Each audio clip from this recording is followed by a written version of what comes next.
What's going on, everybody? I'm Max Ralph. Seth Engle. We are the 1-0 podcast. Got a little bit of a postseason recap. We're not going to be doing things weekly necessarily until we get to the bowl game, but a lot of news has happened this week, so we got a lot of things to cover, and we're excited to talk about it.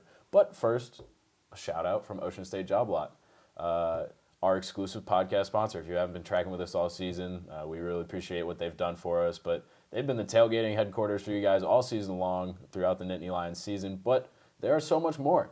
In case you didn't know, they take Lion Cash. That's a big plus for students. And speaking of pluses, Job Lot carries everything from snacks to hoodies to bedding to health to beauty supplies and just basically everything you need to get you through the week on campus. And they're located out on East Avenue, just 5 minutes away, and it's super easy to get to. And it's the place you can count on to get value every day and make that dollar go a long way. Check them out at oceanstatejoblot.com. Appreciate them as always. So, Seth, big news. We have, I think we got 4 things we want to hit on in this podcast. Playoff expansion, Rose Bowl, Olu Fashanu, bowl opt-outs. So let's start with the playoff. Today, Thursday, you guys will probably be watching this not on Thursday, but on Thursday, the college football playoff announced for the first time officially that they're expanding. 12 teams starting in 2024, which I'm not sure that there's a program that benefits from that more than Penn State, or that would have benefited from that more than Penn State in the past. I think 7 out of 9 years of James Franklin's tenure would have made the playoff. It's something like that number. Something in there. Someone there. That's huge. And the other part of it, home games on campus for the first 2 rounds of the playoff at the higher seeds home stadium. So this is big and something we've been waiting for a while. So Seth, what was your reaction to that? Yeah, so what happened with the playoff, we knew it was going to expand to 12 teams at some point. A lot of people said 2026. That's kind of what the original plan was. Yeah. But we were all kind of waiting on the Rose Bowl to agree to sign on to move it to 2024. People were growing sick of the 4-team format, wanted to make it 12 teams as soon as possible. Rose Bowl signed on Wednesday, and then Thursday, College Football Playoff put out an announcement saying that the 12-team format would be expanded by 2024-25 season. So, like you said, I mean, Penn State benefits from this greatly, especially when you take into account, the young players that they have right now that are contributing. I mean, Drew Aller, Nick Singleton, Katron Allen, Abdul Carter, Denai Dennis Sutton, they will all be juniors, so they won't even be able to go to the NFL yet. If everything goes the way, they probably hope it does. Right. That will be their last season before going on to the NFL. Some of them probably will be staying another year. But that 2024 year, when you have a 12-team playoff, if Penn State doesn't make the playoff next year, which I think they probably do have a shot at doing. It's good of yeah. I mean, 2024 just looks like that year that they almost have to. And if not, that's when you start to reevaluate James Franklin's contract. Yeah, well, I think it's kind of funny because here we've talked about playoff expansion for so long. You talk about Penn State missing the playoff in 2016 when it arguably very much should have been in the playoff.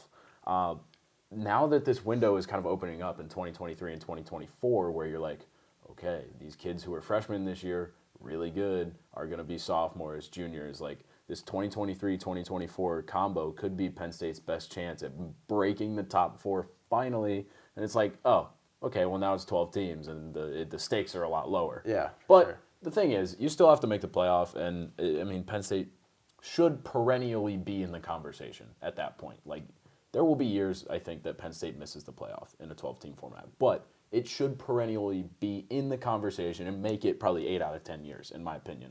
But I just think it's funny that it's coming now as soon as it opens up to where Penn State is probably having its best chance to make the playoff, maybe ever. Yeah. And it's just ironic, but that is something to talk. We will talk about a lot over the next few weeks, months. Next year is shaping up to be incredible for sure. But to cap off this year, the Rose Bowl is in play. We kind of thought throughout the year, Penn State lost to Michigan, lost to Ohio State. We were like, okay, probably not going to make a New Year's 6, need some things to happen. As the season ends, Penn State cracks the top 10, New Year's 6 is in play. And then we're like, okay, it's probably the Cotton Bowl because Ohio State's going to land outside of the playoff now that they lost to Michigan. Well, all of a sudden, we find this caveat in the Rose Bowl's tie-in, which is... So basically with the Rose Bowl right now, the Rose Bowl is pretty much saying we don't have to play the best team in the Big Ten that's outside of the playoff, which everyone thought was, Ohio State. If they don't make the playoff, they'll likely be number 5, which would be above Penn State. Mm-hmm. The Rose Bowl doesn't have to take Ohio State, and for a couple reasons. One is that Ohio State already played in the Rose Bowl last year. They don't necessarily want, back-to-back teams. The same team playing in the same bowl game for 2 years in a row. They want to switch it up a little bit. Secondly, Ohio State is expected to have a number of opt-outs. C.J. Stroud is, among the top of the list there. Yeah. That's the starting quarterback. Mm-hmm. That just wouldn't make for that great of a game. We already know that Penn State is going to have Sean Clifford's going to play. Yeah. A lot of those young guys, they're not going to lose too many players. So for the Rose Bowl, it's more so saying, we want to get the best matchup we can possibly get, and we don't necessarily think that Ohio State-Washington would be the best matchup. We think that that Penn State-Washington would be, which is interesting because those are the two teams where you mentioned 2016 when Penn State, should have probably made the playoff. It was they lost it to Washington, and then the next year they faced off in the bowl game against Washington. Penn State beat Washington. Mm-hmm. So there's a history between the two teams. And Michael Penix Jr. There's another connection there. So, Penn State-Washington would be a fun match. That would be a very fun matchup. I think the Rose Bowl wants that. I think most of the country would want that. Mm-hmm. I think they'd much rather like Ohio State in the Orange Bowl. Yeah.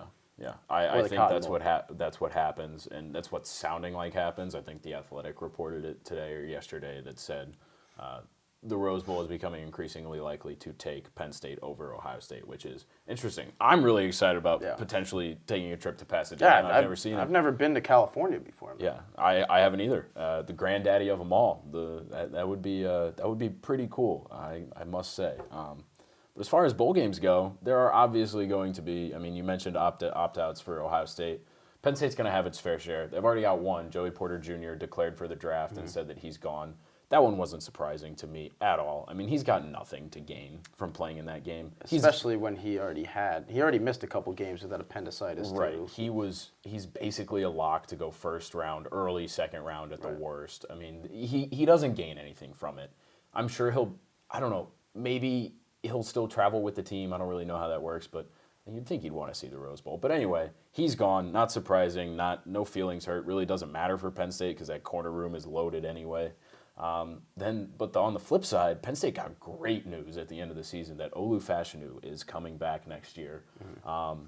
A little bit surprising because he was projected to be a top 10, top 15 pick next year, but there are a couple of reasons that make sense why he's coming back. For me, he's 19 years old still. Yeah. That's absurd. Could you imagine?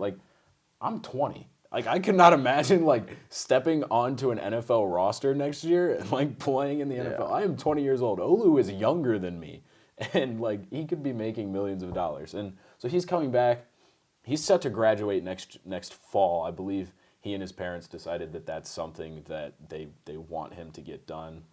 Can't blame him for that. And he ended this season on an injury. Maybe he wants to come back, be healthy. And, the other thing is, we talked about it, next year could be a really special year. Yeah. And maybe he wants to be a part of that. And I don't blame him. I know Penn State would like him to be a part of it because he was so solid all year. And you'd love to have that left tackle as your building block. But, that kind of leads us to other guys who maybe won't opt out. What do you see for the bowl game? Yeah, so specifically with Olu, we had heard from Franklin that Olu would return. He didn't necessarily say this season. He just said, Olu, we talked and he will be back. Mm-hmm. So, Olu comes back. I really do think it was a decision with his parents to come back and finish up his classes. Yeah. A little questionable given that he was projected to go first round, which is, potentially leaving millions of dollars on the table if he, does sustain an injury next year. As for, some other guys who we could potentially, either see stay or head out, maybe opt out of the bowl game, I think Parker Washington is right there with Olu where, you have a late season injury. You don't know if, he's obviously not playing in the bowl game, but, Parker very well could benefit from another year, which would be a major boost for that wide receiver room. Other than Parker, I think Brenton Strange is another name to look for, where, he could potentially declare for the draft. He boosted his stock as much as anybody on Penn State's roster this year, in my opinion. He's an all-around tight end. We can talk more about draft profiles as we go along, but he's arguably the best, blocker on the team, at least in the open field. Right. Yeah. And he's also, great in the receiving corps. He led the team in receiving touchdowns. Other than Strange, Jair Brown's a guy I think we could potentially see opt out. But we were talking before this, and you kind of said that, Jair Brown is Jair Brown. He is such a good leader that it's hard to even see him opt out. He kind of just seems like the guy who would play. But also, it is a situation where it may be in his best interest to play. Because he's kind of getting disrespected by draft projections right now. A little bit. I think he's a day 2, maybe even a day 3 guy at this point. To us, day 2 to me for Jair Brown. I think he's a day 2 guy. I think going round 2 or 3 is where I would place him. Just where I have seen Jair Brown. That's not where he's projected. No, which is kind of incredible. So him playing in the bowl game could be beneficial, but also he's already accepted an invite to the Senior Bowl, which we've seen a lot of guys' stock take off from there. Just look at Jesse Luketa last year, who was pretty sure going to be an undrafted guy and ended up going in the 7th round after he had a really good week in the Senior Bowl. So, who knows? Jair Brown's an interesting one, but I agree. I think Brenton Strange might surprise some people just because he doesn't have the flashy numbers necessarily, but he is a complete tight end. Receiving, he got rid of the drops that plagued him last year. Blocking, he wasn't great last year. He was fantastic blocking this year. For sure. He was so good. And Parker, you mentioned him. I think Parker, we can kind of liken his situation to Jahan Dotson from 2 years ago. Dotson was probably a 3rd-round guy after 2020 and decided to come back and turned into a 1st-rounder. Now, I don't know if that's the exact situation that Parker's in. He is a little bit of a later round guy at this point. I don't know that he comes back and turns into a 1st-rounder, but I think he's going to come back, and I think that he will benefit from another year where he can really be the number 1 guy. It took until midway through this season for him to really assert himself, and he was doing it, and then he got hurt.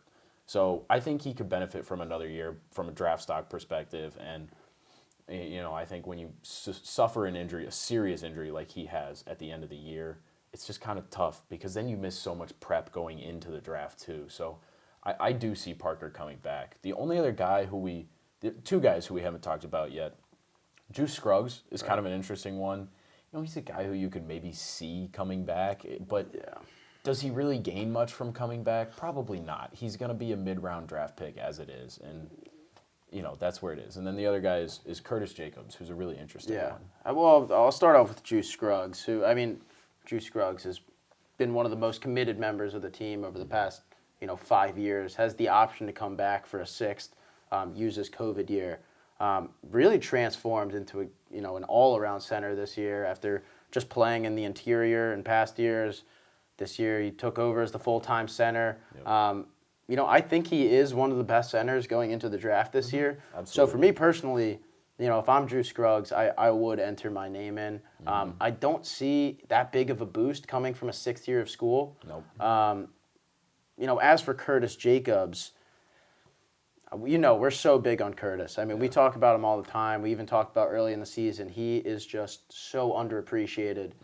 The things that Curtis Jacobs does is they stand out. He doesn't necessarily have the measurables, for an NFL linebacker, but he is so important to that defense. Yeah. I think he does come back another year. He hasn't really stood out as, at least in the stat sheet of, as kind of that all-American type linebacker that I do think he has, the capability of doing, especially if Penn State, gets the spotlight on him once again. Yeah, especially in a year where, playoff maybe. Or at least another New Year's Six. And a year of Abdul Carter and Curtis Jacobs starting together the whole year is... If Abdul moves into the Mike spot where... Actually, Kobe King started playing well at the end of the year. Yeah. So it's tough. Maybe they don't need him. They'll work it out. And we'll see what happens with Manny Diaz, too. We could have a whole new defensive system next year. I don't know. he didn't land the job at FAU. I kind of think Manny's going to stay at least for another year, but we'll see. We'll see. Curtis, it's different, but I somewhat liken the situation to Brandon Smith from a year ago, where Smith ended up getting taken in the 4th round, but hasn't necessarily made his mark with the Panthers just yet.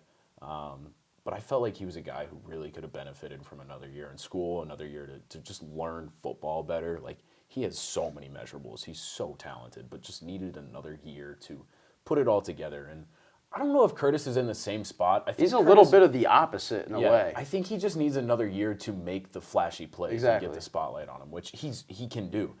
Maybe it's interesting, he moved over to Will this year after playing Sam for the past 2 years, and he always stood out at Sam. Yeah. Jonathan Sutherland's on his way out. Abdul Carter is super legit. Maybe Curtis moves back to Sam and Abdul gets the Will spot. And you plug Kobe in at the middle, and then that looks like a great linebacker core. Yeah, and you've still got Tyler Elsdon, who played all year. You've got Keon Wiley getting older. Dom DeLuca looks like a really solid player. Who should be on scholarship. And Seth is Dom DeLuca's biggest proponent. I mean, he should right be. Now. I mean, he absolutely if you watch should Penn be. State football this year, he's been their number 2 Sam for basically the entire season. He has played so well. Yeah, he has done exactly we'll what's been asked of him. So he happens. should be on scholarship. But anyway, who knows what happens? But I think Curtis benefits from another year in school, and I think that's all the guys who are like borderline draft. Yeah, I think we basically summed it all up. That was a lot of stuff, but I think we hit it all, and I think that's it. So, thanks for watching. We're the 1-0 Podcast. We'll be around. Keep following with us throughout bowl season and the off season, and appreciate you watching online at collegian.psu.edu and Twitter, PSU Football and 1-0 Pod. Peace.